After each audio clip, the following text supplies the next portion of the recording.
lakini ningependa kuripiti wale wenzangu wameniongelea, wameongea ya kuwa umoja wetu ndio itakuwa nguvu yetu.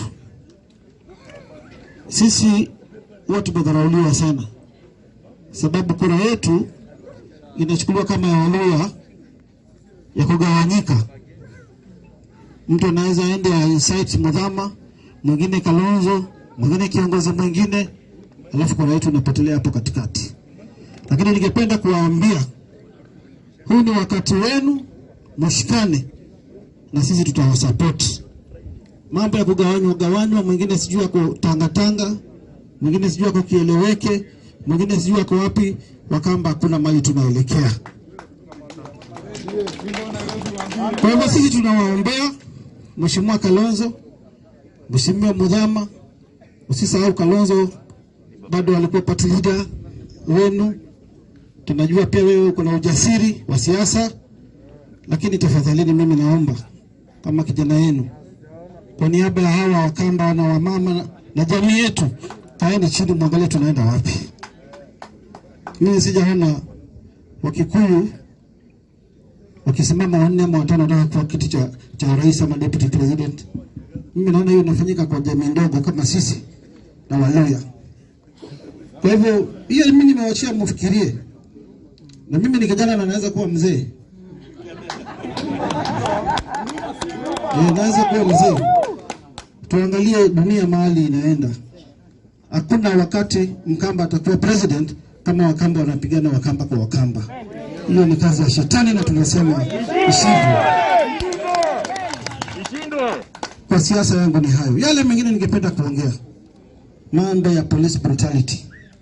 Vile dada wetu walifanyiwa, bado tutaitisha haki kesho na kesho na kesho mpaka tuone watu wamekanyaga mahakamani. Na mimi najua watu wanaogopa kuongea hapa. Mimi nitaongea. Matiang'i kama umeshindwa na kazi, pack and go home. Enda ukapande ndizi huko Kisii. Wacha kuharibia rais jina. Na rafiki yako Kibicho. Wacheni kuharibia rais sifa, heshimu wa Kenya, heshimu waheshimiwa, wabunge, senators, MCS, governors, lazima waheshimiwe. Hatukatai watu wakamatwe. But kuna njia ya polisi kushika watu.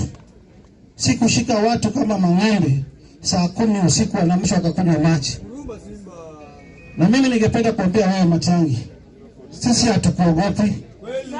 Sisi tunaheshimu na kumtambua Rais Uhuru Muigai Kenyatta. Na wewe ukitaka kuheshimiwa, basi heshimu viongozi, heshimu wananchi. You are nothing. Umekalia hiyo kiti sababu ya Rais Uhuru Muigai Kenyatta.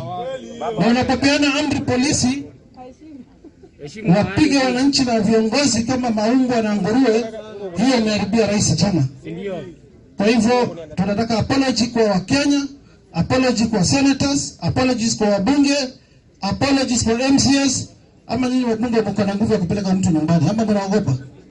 Mnaogopa? Mnaogopa kufinywa? Sasa mimi sitaki kuongea mambo mingi. Wacha kwa sasa tuheshimu marehemu yule amelala hapa. Niko na ujumbe nimetumwa na Mheshimiwa Rais. Alitumana